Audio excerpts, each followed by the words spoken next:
경기도에 이어 인천시도 수도권 규제 완화에 본격 나섰습니다. 현실화될 경우 수도권에 인접한 충북은 직격탄을 맞을 전망입니다. 폐기물 불법 처리로 물의를 빚은 업체가 영업정지와 관련한 행정소송 2심에서도 승소했습니다. 청주시와 환경단체는 주민들의 피해를 고려하지 않았다며 반발했습니다. 정이품송 후대목처럼 천연기념물로 지정된 식물의 경우 후대 개체에 대한 관리 규정이 없어 활용 방안을 마련하지 못하고 있습니다. 사회적 합의 마련이 필요하다는 지적입니다.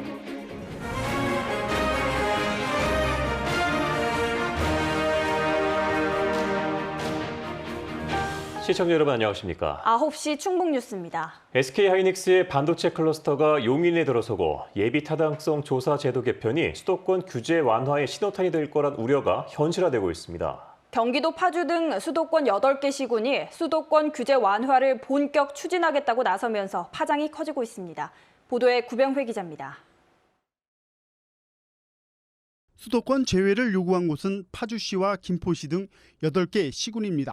한마디로 수도권 정비법과 수도권 공장 총량제로 인한 규제를 받지 않겠다는 것입니다. 정부가 예비 타당성 제도 개선 방안을 마련하면서 이들 8개 시군을 비수도권으로 분류한 것이 빌미가 됐습니다. 중앙정부에서 이 경기도 권역의 시군을 비수도권으로 분류한 건 처음입니다. 그걸 발맞춰서 하면 그거하고 연계되는 수도권 기획법도 이제 개정이 되지 않겠느냐. 특히 파주시와 김포시 등은 수도권 규제에도 불구하고 굵직한 기업 유치로 비약적인 성장을 거듭하고 있습니다. 실제로 김포시의 인구는 42만 명을 넘어서 지난 9년 사이 2배 가까이 폭발적으로 늘었고 파주시 인구도 45만여 명으로 12만 명 이상 증가했습니다. 광역시인 인천시도 경기도와 힘을 모아 경제자유구역에 기업을 유치하고 옹진군과 강화군 등을 수도권에서 제외될 수 있도록 하겠다고 밝혔습니다. 충북선철도 고속화, 예타면제 이렇게 사실 환영대회까지 하고 있지 않습니까? 근데 이런 것들이 사실은 국가균형발전 정책들이 다 어떻게 보면 수포로 돌아가는 뭐 그런 결과를 가져올 수 있다. 120조 원이 투자되는 SK하이닉스 용인 반도체 클러스터를 시작으로 수도권 규제 완화가 본격화될 전망이어서 산업단지 조성과 기업 유치에 최우선 정책을 두고 있는 충북이 가장 큰 영향을 받을 전망입니다. KBS 뉴스 구병입니다. 충북에서 업무용으로 쓰는 6층 이상 건물 중 4분의 1은 공실인 것으로 나타났습니다. 한국감정원이 올해 1분기 상업용 부동산 임대 동향을 조사한 결과 충북의 오피스 공실률은 24.1%로 전남 26.8%, 경북 24.3%에 이어 전국에서 세 번째로 높았습니다. 3층 이상으로 분류되는 중대형 상가의 공실률도 16%로 세종, 경북 등에 이어 전국 5번째로 높았습니다. 폐기물 불법 처리로 물의를 빚고 영업 정지 처분이 내려진 옛 진주산업 클렌코가 청주시와 행정소송을 진행 중인데요. 오늘 열린 항소심에서 재판부는 1심에 이어 또다시 업체의 손을 들어줬습니다. 청주시가 반전을 기대하며 제출한 소각장 불법 증설 증거가 인정되지 않았습니다. 하명고 기자입니다. 지난 10여 년간 시설을 불법 증설해 폐기물을 과다 처리하다 검찰에 적발된 옛 진주산업 클렌코. 청주시는 검찰의 기소 내용을 근거로 허가 취소 처분을 내렸고 업체 측은 처분이 부당하다며 지난해 2월 행정소송을 제기했습니다. 1심 재판부는 업체의 주장에 손을 들어줬습니다. 청주시가 허가를 취소한 처분에 근거 법령을 잘못 적용했다는 겁니다. 이에 청주시는 검찰로부터 제출받은 소각로 설계도와 관계자 증언 등 불법 증설 자료를 토대로 처분 사유를 추가해 항소했습니다. 하지만 항소심 재판부의 판단은 달라지지 않았습니다. 처분 사유가 추가됐지만 기본적 사실관계에 동일성이 인정되지 않았다며 재차 폐기물 처리 업체에 손을 들어줬습니다. 허가 취소의 근거가 된 자료가 아니라는 겁니다. 환경단체와 정의당은 상식에서 벗어난 판결이라며 반발했고 인근 피해 주민들도 할 말을 잃었습니다. 기분이 참담합니다. 업체에 대해서 어떻게 또 대응을 해야 될지 하는 부분들도 저희들도 가서 이제 또 상의를 해봐야 될 것 같고요. 연이어 패소한 청주시도 당혹감 속에 즉각 상고 방침을 밝혔습니다. 이번 판결에 대해서는 저희 청주시는 승복하지 못하고요. 대법원에 상고할 그걸 계획으로 갖고 있습니다. 또 불법 증설을 하고도 적법한 것처럼 허위로 신고한 사안을 근거로 업체 측에 별도의 허가 취소 처분을 진행하기로 했습니다. KBS 뉴스 함영구입니다. 청주시 오창읍에 본사를 둔 의약품 제조회사 메디톡스의 경영진이 조세 포탈 혐의로 대전지방국세청의 조사를 받고 있는 것으로 알려졌습니다. 이 회사 경영진들은 직원들의 스톡옵션 일부를 현금으로 회사에 반환하도록 한 의혹을 받고 있습니다. 한편 국세청이나 메디톡스 모두 관련 내용을 확인해 줄 수 없다는 입장입니다. 충북도 선거관리위원회는 동시조합장 선거 당일인 지난달 13일 투표장을 돌며 상대 후보가 돈봉투를 돌렸다는 내용의 허위 사실을 유포한 혐의로 옥천지역 조합장 A씨를 검찰에 고발했습니다. 선관위는 A 조합장이 상대 후보를 28표 차로 이긴 만큼 선거에 영향을 미쳤다고 판단해 검찰에 고발하겠다고 밝혔습니다.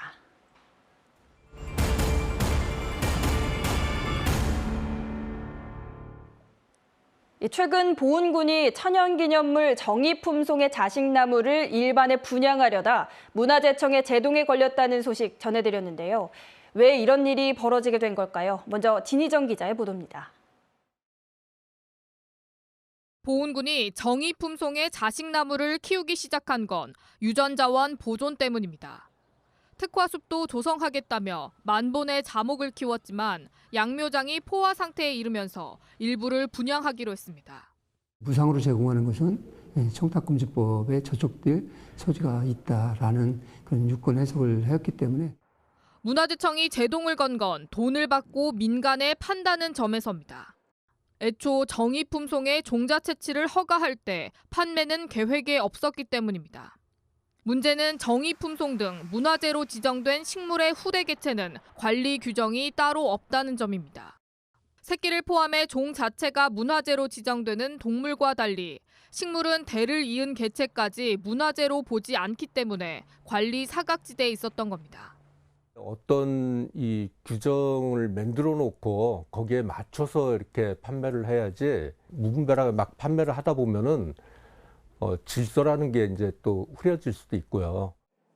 실제 문화재청은 지난 10년간 종자 채취 등 천연기념식물의 증식 허가를 160여 건이나 내줬지만 이후 관리는 없었습니다. 연구용이나 일부 공공기관의 식재용으로 분양된 사례만 알 뿐 구체적인 증식 현황이나 활용 내용은 파악하지 못하고 있습니다. 이번에 계기로 해가지고 한번 집중관리 방안을 지금 한번 마련할 계획은 있어요. 부산물로 해서 계속 이제 증식을 했는데 증식에 갖다 이제 어떻게 저희가 체계적으로 관리를 해야 될지.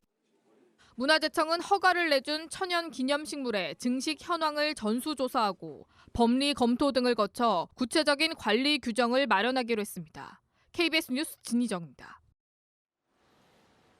보신 것처럼 제도의 맹점뿐만 아니라 정의품송의 자식나무 분양을 두고도 국내에서는 찬반 의견이 나뉘고 있는데요.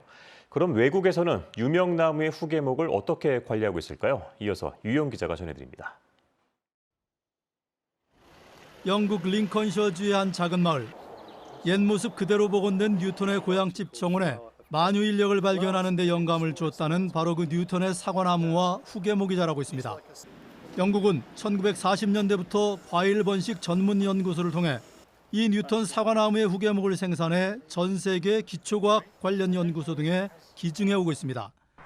국내에도 대전에 위치한 한국표준과학연구원을 비롯한 여러 과학연구소와 과일 관련 시험장 등에서 뉴턴의 사과나무 자목들이 자라고 있습니다. 연구원 방문 시 필수 코스로 와서 보고 있습니다. 이 사과나무를 보면서 뉴턴 과학자를 생각을 하고 많은 과학적인 영감도 얻고 있습니다.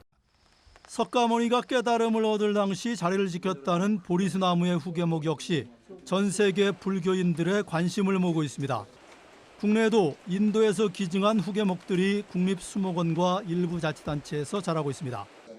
2014년에는 우리나라를 방문한 당시 미국의 오바마 대통령이 소중한 사람을 그리워하는 의미를 담고 있는 미국의 이른바 잭슨 목련의 자목을 단원고 교문에 심으며 세월호 아픔을 겪은 한국민들을 위로했습니다.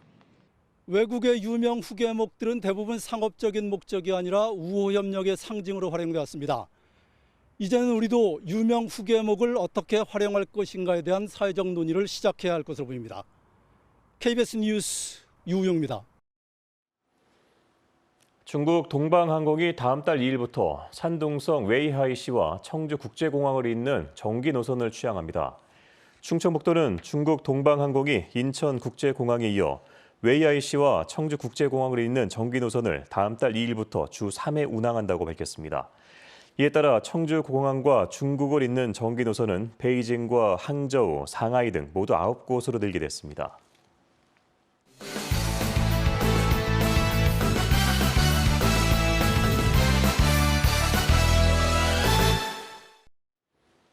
어제 저녁 히말라야 8,000m급 14좌 가운데 첫 도전에 나섰던 안나푸르나 등정에 성공한 충북 히말라야 14자 원정대가 베이스 캠프에 무사 귀환했습니다.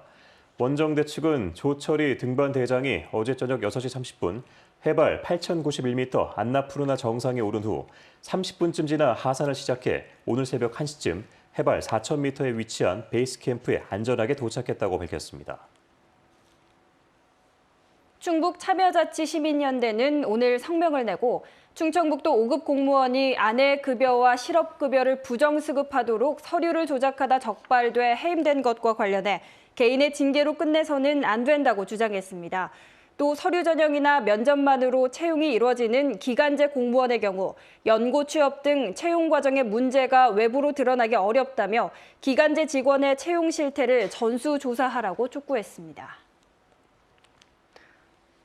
제천시는 스포츠센터 화재 건물 해체를 위한 비계 설치와 잔해 제거 작업을 시작했고 다음 주인 5월 1일쯤 굴착기를 동원해 본격 철거를 시작할 계획이라고 밝혔습니다. 또 제천시는 국회 제천참사평가소위원회가 요청한 건물 보존에 대해서도 지역경제 활성화와 민원 해소 등을 위해서 어렵다는 입장입니다. 충청북도와 보은군은 오늘 농협경제지주와 농협생명자원센터 신설을 위한 190억 원 규모의 투자 협약을 체결했습니다. 이번 협약으로 전국의 농협, 축협과 연계해 산지부터 도매와 소매 등의 유통 채널을 아우르는 농축산물 유통기업인 농협경제지주는 고급 사료 원료와 식품 첨가제를 생산하는 농협생명자원센터를 오는 2021년까지 보은 산업단지에 신설할 계획입니다. 충북 뉴스 마칩니다. 고맙습니다.